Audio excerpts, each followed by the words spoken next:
Hi guys, welcome to my vlogan.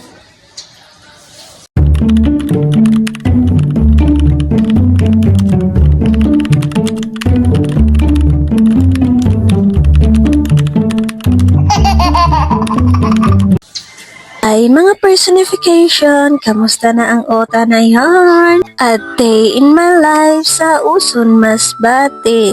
Hell, nakakamiss rin pala ang buhay probinsya. Hindi wow lulong upaw. Ito nga pala ang daanan papunta sa amin. Hell, ay very maayo kasi liminto na. Papunta nga pala tayo sa San Mateo, Uson Masbate. Kaya samahan nyo at upudan ako. Hell, i-upload nga natin ang pangyayari sa ating buhay. Idiwa. Dahil marami ng vlogger, mag-vlogger punta na nakamula. Amo na gani ini ang agihan kinaman ay Bobby na grabe ang lisod. Ay grabe, kapapakanta ka na lang talaga ng wag kang bibitaw o bigla kasi mahuhulog ka kung bibitawan mo siya.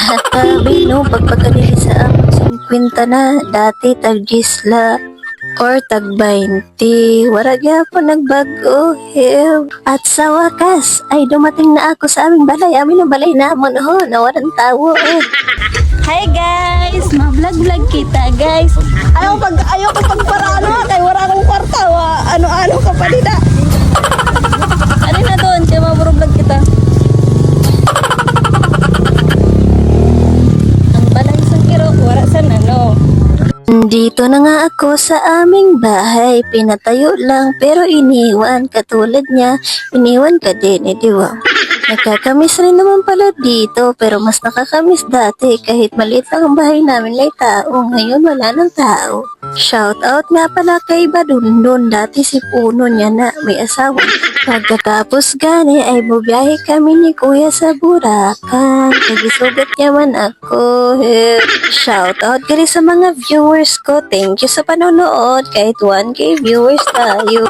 Ay ang person na ito ay umudong at huminto. Umudong nga kami. Kala namin kasi nandito ang tita namin. Wala pala. Namunta nga ng sitwasyon. Mga na yung time na nagbuto ako. Hindi nagbuto ako. Nakakamiss rin pala ang eskwelahan na ito. Dito pala ako nag-aral ng elementary. Share ko lang.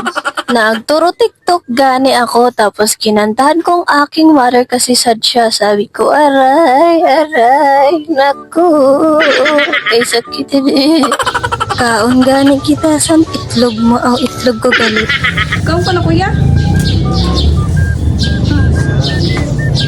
Dahil waran tawo dito sa aming balay ay nangayag na lang si mama ng kanin sa aming kapitbahay. Kaya ang ginawa ko, ako'y kumain ng itlog pati saging ay inulam ko na lang kahit may pira ako idiwan.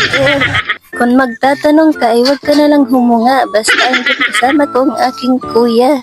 Grabe na gani ang akong pasurusandig kasi nahihirapan na ako sa kalisod. Sabi ko gani sa inyo, walang tao dito sa bahay. Nagkakatao lang kung magbabakasyon kami sa naul. Kaya ang ginawa ko, uminom ako ng tubig at water. Anay kiss, anay dali. Wala ka pa nag-kiss, dali. Please na, dali na.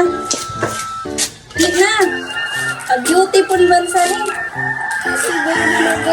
Amo na nga ni ini ang mamat ni Iso. Kay grabe man ang cute sa ni na bata aw hinarok-harokan. Amay ng mga anak ko sa na. Ano na? Ang para sa rin? Maki! Real quick, nag-design kami sa akong pamangkin na kambal. Si kuya kag si ate ang kaupod ko. Ay grabe kay alas 2 na. Di pa rin nga natapos kaya napagod kami sa kalisod. Kinaumagahan ay pinagpatuloy nga namin ang aming design. Dahil birthday ng aking pamangkin, hindi pwede na hindi ito matuloy. Iporward tagani kay magkapoy na talaga. Balloon. Wow, balloon. Haggard yarn. Pagkas natapos na rin Alexandra, first birthday and Christine. Pagkatapos nga ay gusto ko nang umuwi kasi nakakuha na ako ng buto ng baboy. Palutin mo ako. Sige, dito na matatapos ang ating vlog.